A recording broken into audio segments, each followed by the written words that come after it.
बोलिए सदगुरु कबीर साहिब की,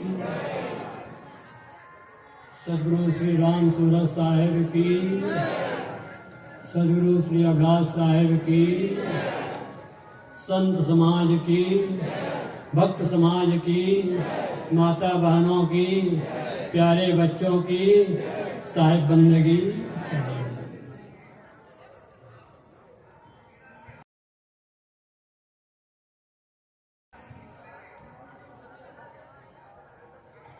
संत गुण संपन्न रहने के धनी मंच पर विराजमान पूजनीय संत गुरुजन और भारत के कोने कोने से आए हुए प्रबुद्ध धर्म प्रेमी सज्जनों, माताओं, बहनों, प्यारे बच्चों,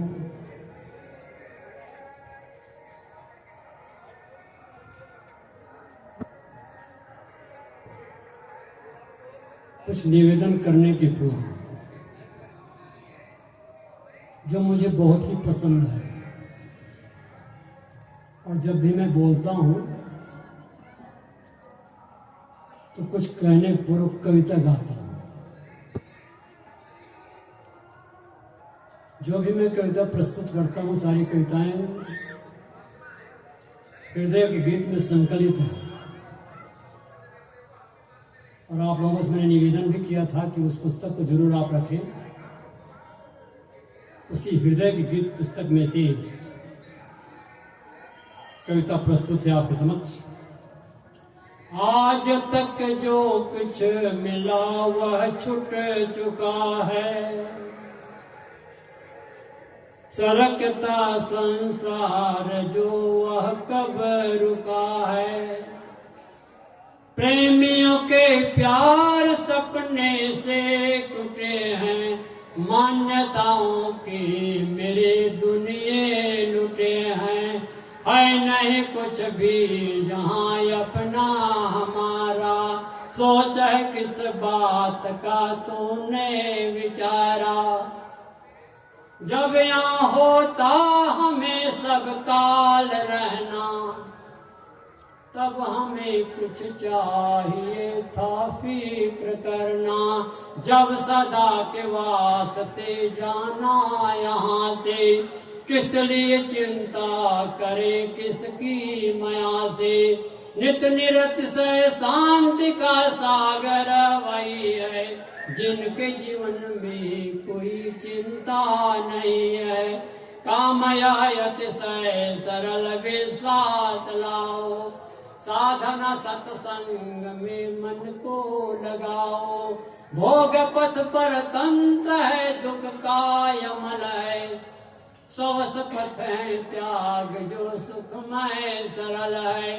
जिंदगी जीना सभी क्या जानते हैं, लोग तो धन की प्रमुखता मानते हैं।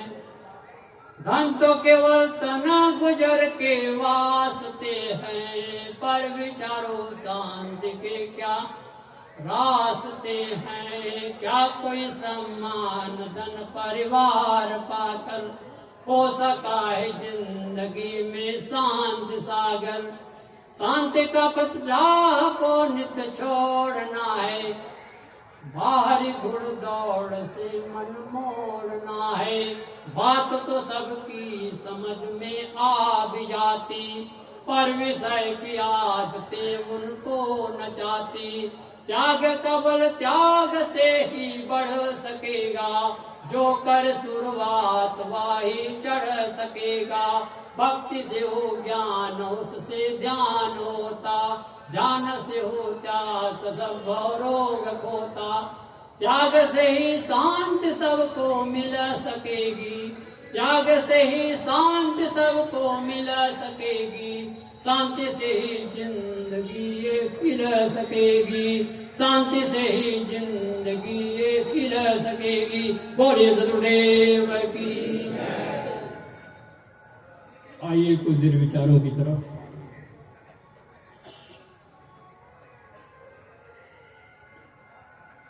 मानव जीवन की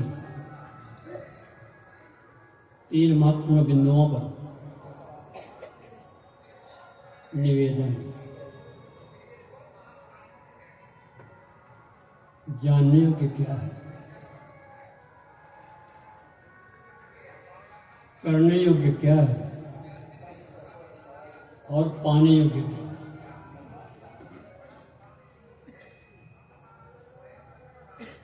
है। जानने योग्य है, इस धरती तल का महान से महान प्राणी मानव है, पहली बात। दूसरी बात, जानने योग्य अपनी आत्मा। करने योग्य क्या है, संतों की संगत और तृष्णा का क्षय। दूसरी बिंदु। तीसरी बात, पाने योग्य क्या है, पाने योग्य कुछ भी नहीं है, जो निरंतर प्राप्त उसकी याद करना। क्योंकि अब तक जितना भी मिला सब छूट गया है, जो कभी छूट ही नहीं सकता उसकी हम याद ही नहीं करते, उसी की याद करना।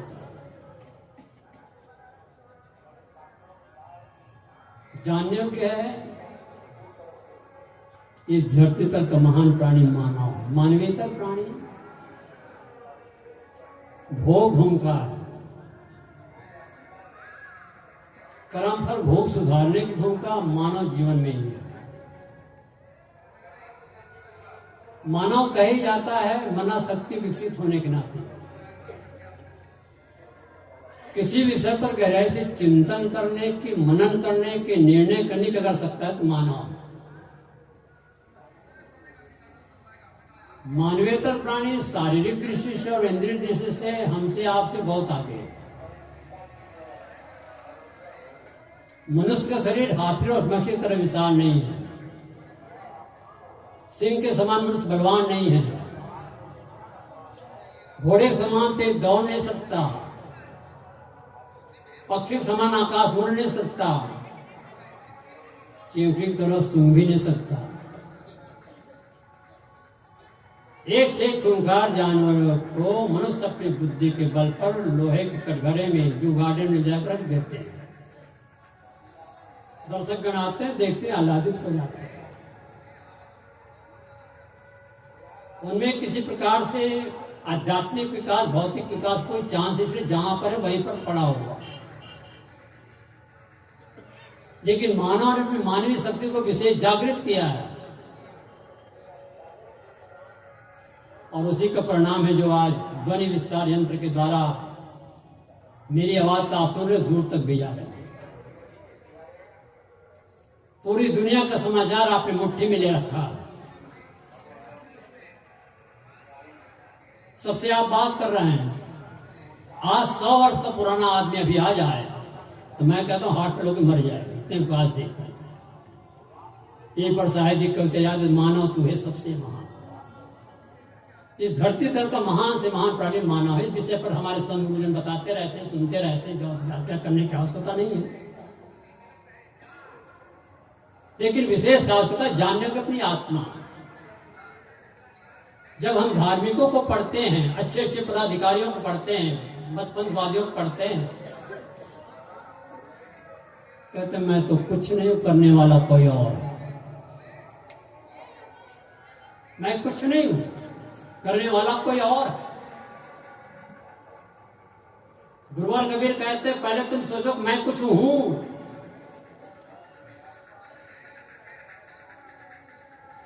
मैं कुछ हूं, आत्मा का तो कुछ है, आत्मा का नाम तो कुछ भी ना होता। जो तू चाहे मुझको छाड़ सकल की आस, मुझ ही ऐसा हो रहा सब कुछ तेरे पास। आत्मसंति कहां खोज रहे हो? जे खोजत कल्पो गया घटे माए सो मोर, बाड़ी गर्भमान से ताते पर गई। खोजना छोड़ दो ना भाई, मुंह को कहां ढूंढो बंदे, मैं तो तेरे पास। I think therefore I am, मैं सोचता हूं इसलिए मैं हूं। मैं कुछ भी नहीं हूं, ऐसा हो नहीं सकता। मैं सब कुछ हूं। गुरुवर कबीर की वाणी आप मनन करो को बात। और पहली बात है, मैं गुरुवर कबीर का न्यायी हूं, साधक हूं, अपने आप गौरवान्वित महसूस करो। आप गुरुवर कबीर के पारक सिद्धांत में आए हूं, ऐसे अपने आप को गौरवान्वित महसूस करो आप। और सौभाग्य इस मेले में आप सब आए हुए हैं, अनेक महापुरुषों के विचार आप सुन रहे हैं, और अभी जब तक चलता रहेगा 4 फरवरी तक आपको सुनने को मिलते रहेंगे हमारे संत गुरुजनों के विचार। तो जानने योग्य अपनी आत्मा, करने योग्य क्या है? संतों की संगत करो। किसी भी मतपंथ का सत्संग हो, चाहे जिस किसी मतपंथ का सत्संग हो, सब जगह जाओ आप।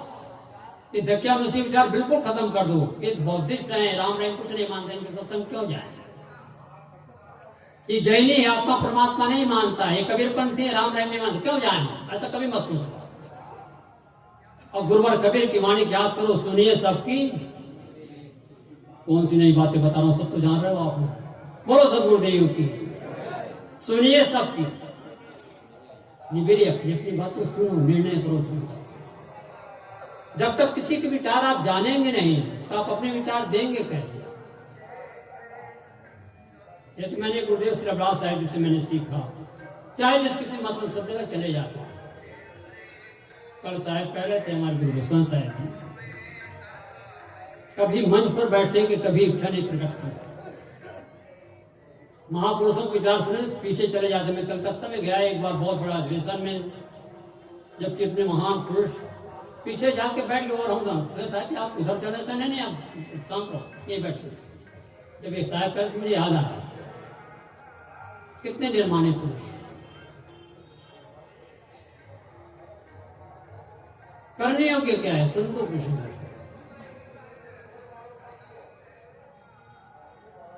करने योग्य क्या है? कृष्ण कल्चर। ये जो हमारा भौतिक शरीर बना हुआ है, इसके पीछे एक कारणकार की कठोर व्यवस्था है। इस जीवन जो हमें मिला है, हम और आप भौतिक शरीर लेकर के बैठे हुए हैं, इसके पीछे एक कारणकार की कठोर व्यवस्था है। हम इसके पहले थे, अभी हैं और आगे भी रहेंगे। कहो कभी कभी सहायता कर दिया करो। आप इतने कमजोर क्या बनते हो आप? हम पहले थे, आज हैं, आगे बिल्कुल अपने आप विश्वास। लेकिन ये जो हम बाना पहने हैं, इस जन्म मृत्यु की श्रृंखला को समाप्त करने के लिए बैठे। जन्म मृत्यु ही सबसे बड़ा दुख है। इसी दुख की निवृत्ति के लिए साधना गुरु संतों शरण में लगी हुई है। और जब तक अंतर्मुख दृष्टि नहीं होगी, भोगों की ललित कहानी शाश्वत से चली आई है। इस मृग तृष्णा के जल में सबने धोखा खाई है। सुख ढूंढ रहे तुम वन में, गिर गह्वर के कंदर में, पर नहीं पता तो पाया वह है तेरे अंदर में, तेरे ही अंतस्तल में। सुख सागर लहराता है, पर तू विपन्न हो करके दर दर ठोकर खाता है। घर में, वन में, मंदिर में, चौराहों बाजारों में, सेठों के गोदामों में, टिक के कोषागारों में, पूरब में व पश्चिम में, नभ के तारों तारों में। सुख शांति नहीं पाओगे मंदिर ठाकुर द्वारों में। जब मन विषयों से मुड़कर अपने में आ जाएगा, सब चंचलता को तजकर स्थिरता को पाएगा। तब सुख का स्रोत खुलेगा जो है अनंत अपने में। इसको पाकर फिर मन को नहीं होगा दुख सपने में। बड़ी शालीनता और शिष्टता का परिचय देते हुए मैंने जो कुछ भी कहा ध्यान से आपने सुना, इसलिए बहुत बहुत प्रशंसा के पात्र हैं आप सब। मैं आप सबका आभार मानता हूँ। इसी के साथ अपने वाणी को विराम देता हूँ। साहेब बंदगी बोलिए सदगुरु।